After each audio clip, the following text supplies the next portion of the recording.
Welcome. We are bringing to you another exclusive edition of In Conversation with Hirushi, brought to you by Daily Mirror. And today is the start and a continuation of a very important series. And this is in collaboration with the United Nations Population Fund to mark 16 days of activism against sexual and gender-based violence. Global estimates indicate that approximately 1 in 3 women, that constitutes 35%, have experienced either physical and or sexual intimate partner violence or non-partner sexual violence in their lifetime. Factors linked to COVID-19 pandemic, including forced coexistence, economic stress, lack of basic needs, and fears about the virus, has led to an amplification in these cases of domestic violence. And to bring you a refreshing perspective into it and to take this beyond words and into action, we have a spectrum of amazing individuals joining you with us for the series. And today we have with us the Executive Director for Women in Need Shelter for Violence Against Women and Girls, Ms. Savithri Wijesekera. Thank you, Savithri, for joining with us. We really appreciate it. And if I'm not mistaken, by accepting this invitation to mark 16 days of activism, you too see the importance of actually fighting this issue pertaining to sexual and gender-based violence. Why do you think it's important that we mark these 16 days of activism? I think it's really important that we discuss it. The biggest opportunity we get annually is discussing this during the 16 days of activism, where there are so many campaigns, so many awareness creations, so many programs, interviews, etc. So globally and locally, this is an area that is neglected so much and not discussed, swept under the carpet. So these 16 days is especially for this, although we should be talking about it year long, but it is a problem that has been there from history, but we know that it has been slowly but surely increasing, and we need to discuss this issue, bring it out to the open, discuss it openly, where it is necessary for us to find solutions. We have a lot of challenges, so we need to openly discuss it. People should be open about it and be comfortable discussing it. This is something that is affecting women's rights. I would say human rights. So we need to bring it out to the open and discuss it freely and find solutions to it. Definitely. And in your capacity, within the scope of work you do, how have you been addressing this issue of sexual and gender-based violence? Let's share a bit about your experience as well. So women in need, as you would know, it's not only shelters. We provide all crisis intervention support services needed for a victim of violence. So our clientele is women and girls, 99%, and we give them all support services that they need, a victim who has faced gender-based violence. So we provide psychological counseling, legal support, legal advice, legal representation, and shelter services, emergency shelter services as support services. So these are all the things that women need when they are subject to some form of violence immediately. So we call it crisis intervention work, because they need some immediate response to the violence they have faced. And it is important that we try to keep it under one roof, where we don't subject the woman to more trauma, asking them to go from agency to agency. And that is why we try to give all the services we need. And Women in Need has been in existence over 30 years. And we have gradually and slowly expanded. We started with domestic violence only, but today we do all forms of violence against women, and we have 6 centers around the country. And we provide all these services in all our centers. We have a few hospital centers, we call them one-stop crisis centers, and we have a few counselors in about 6 police stations who also provide the psychological support, counseling when they come to the police, because police is one of the first entry points that women come to. And it is important that the woman is made to feel comfortable, that it's victim friendly, that it is they are getting a service. So we provide that service in a few police stations. Apart from the support services, of course, Women in Need has been doing preventive work, a lot of work for 30 years. So we do awareness campaigns, awareness raising in communities, workshops, programs, street theatre, forum theatre groups, youth groups, a few researchers lately. Cyber crimes is something that is raising its head now. So that's a new area that we have been working on. A lot of young people from the ages of 15 to about 50 are subject to this. We see that number increasing annually. So therefore, we need to really focus on support services where nobody is talking about it, and nobody is really addressing it. And we have been advocating with the state to take this up as a very serious concern of human rights violations and addressing it as a priority issue. Still, it is not given the prominence that it should be given, and that is what we would really like the state to do. We have been advocating for a very long time this to be addressed as a very serious issue, and we see a yearly increase. It's just that Women in Need must be touching the tip of the iceberg, really, but we really have a problem very deep rooted into our society, and very remote areas don't really access services, and they need to get the message, they need to get the information. So that is still a very important area that we really have to look into. It's very admirable that Women in Need have created stepping stones to at least attend to some of the issues that are occurring locally. So that is something that is acknowledged, definitely. And also we see a lot of literature coming up. A lot of people spoke about domestic violence, gender-based violence, sexual violence coming up into the equation when it comes to the pandemic lockdown situation. But even before the COVID-19 existed, violence against women and girls is recognized as one of the greatest human rights violations and public health issues globally. In Sri Lanka, the demographic and health surveys suggested that highlighted that 17% of ever married women again aged 15 to 49 have suffered from domestic violence from their intimate partners within the year. As COVID-19 pandemic continues, this number is likely to grow, with multiple impacts on women's well-being, their sexual and reproductive health, their mental health, and this also has a domino effect on the economic performance, even though we don't really tend to see it that way.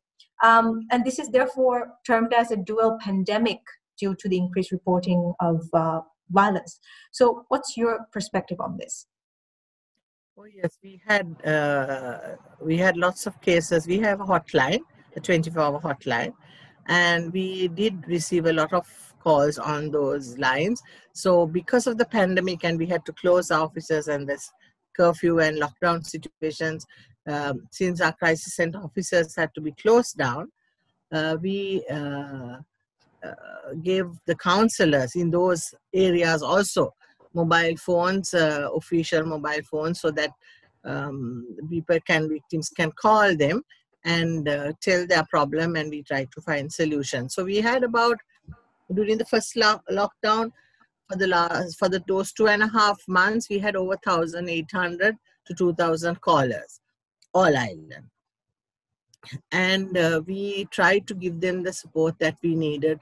To give an example, we had a woman somewhere in Hanguranketa, where we don't have a center, who was subject to domestic violence, and she was chased out of the house in the night. And she was, I think, a garment worker. And so she had our phone number and she called our hotline. There were limitations that we also could do because we have no we spoke to the police, but they also said they also had to have, vehicles and We had to wait till morning to see what can be done. But we contacted the police and asked them to try and go and find her. And she had run away to like a small jungle area. And anyway, she was rescued, found, and she was taken to the shelter. So, but we don't also have many shelters. We have only 3 shelters in the country, and we support the government providing shelter for referrals from the state sector also, like the Women's Ministry and the police and the courthouses also refer clients to us. So we provide that service also. But it is an area that needs to be expanded and strengthened.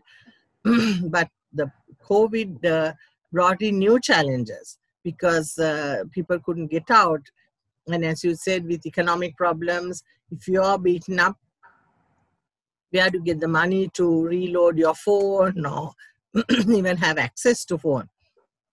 So we realized that the women actually had to face more challenges because there was a lot of problem of alcoholism and subject to abuse because of alcohol and drugs. That increased also. And so where do they go to? How do they access services?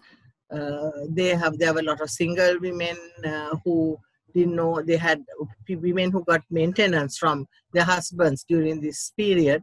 They couldn't access the courthouses, so they didn't get any maintenance. So they had no money.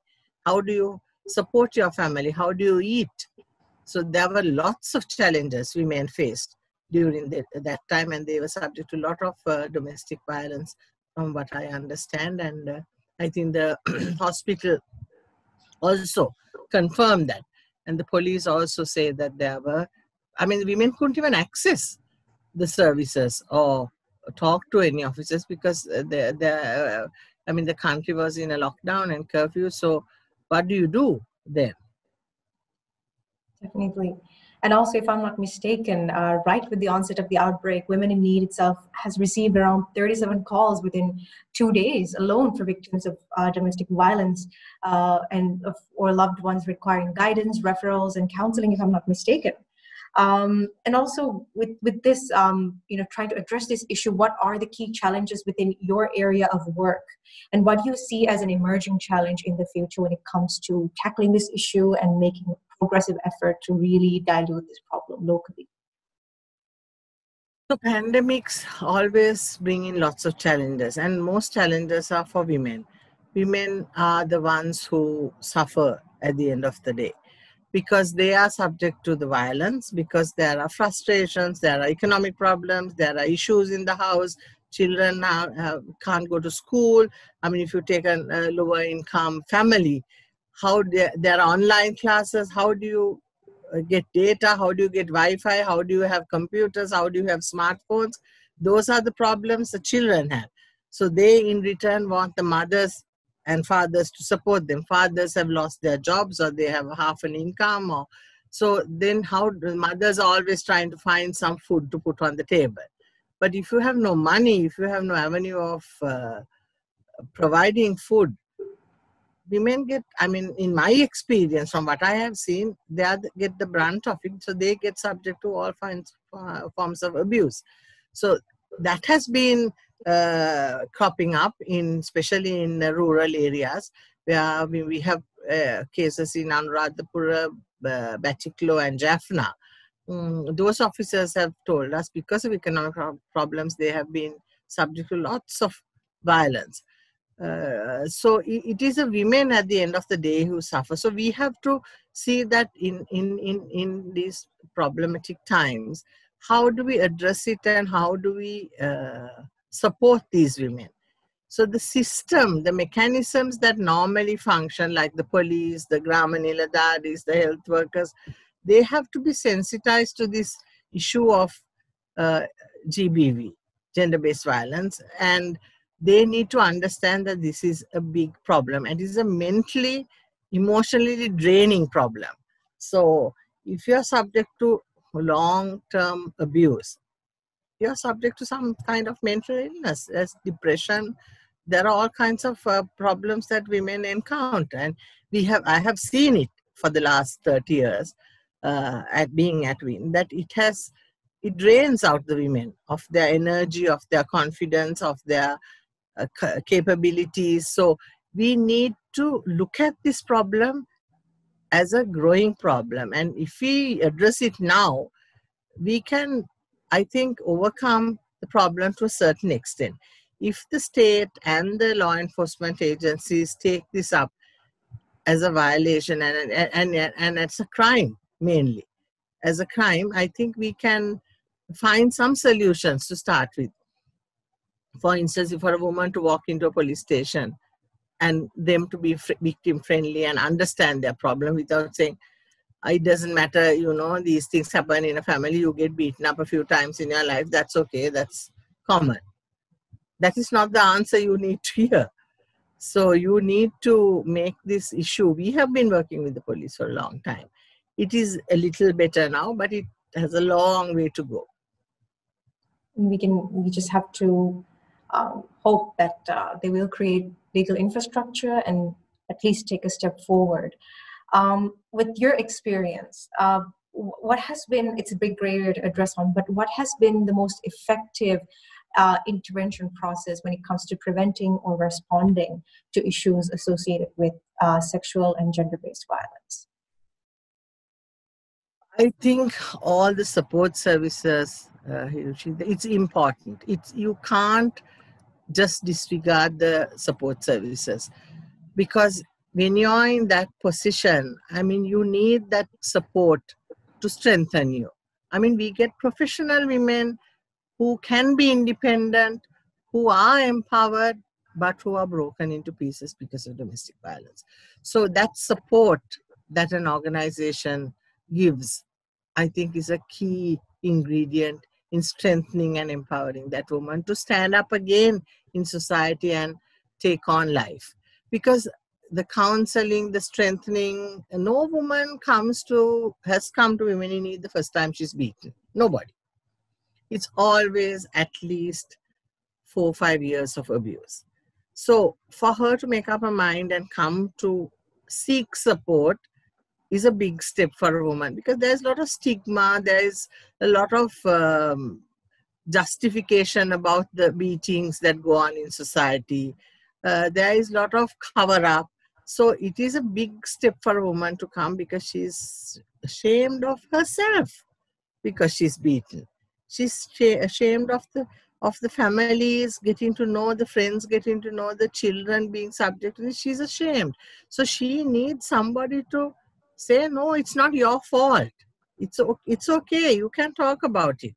Let's get out of it. Let's strengthen you. Let's empower you. So that is important. I think the counseling, the psychological support is very important. And so is the legal support, because that is the only way we can say, okay, if you beat her up, we are going to go to court and get a protection order. You have no right to abuse. So that is important. So legal support is important. The shelter is important, because if you are beaten up and you have no place to go, the extended family, unlike 30, 40 years ago, extended families also don't want to take this responsibility, because they abuse them, they threaten them, they want to kill them. So parents, siblings, they are scared. So we need shelters, we need counseling, we need that support service on that. That is the main ingredient. But we also need to do the preventive work to bring up the issue of SGBV, bring it out to the open, talk about it, bring it to the community, bring it to society. Why are we hiding it? Why are we sweeping it? It's not it is a big social stigma if you are subject to domestic violence. But what about the other side? What about the crime, the abuse that the perpetrator is doing? He's okay. So these gender myths, the gender disparities that are prevalent in society today, we need to address that, because it's always the woman. She's ashamed. She's the one who's stigmatized. It's always her fault. Definitely. I think with the legal infrastructure, with education, encouraging to learn more about it, it's also important that women have immunity emotionally to feel comfortable and come forward without having to feel like it's a step back. In your perspective, what is the responsibility of the individual and the community at large in preventing and responding to sexual and gender-based violence, which is the final question of the interview. And hopefully this answer can take it beyond the words and into action. So what's your take on that? We all can play a role in this taking this forward. So communities need to understand that this is wrong. We need to win over this situation. We need to strengthen the woman. We have 52% of women in this country, and our issues, are they important? We have to look at it. Are they important to discuss? Are they being discussed in the right places? Are policymakers looking at these women who are bringing in a big income to the country? Are their problems addressed? I mean, never mind domestic violence. What about the sexual harassment that goes on in workplaces, in factories, in all over?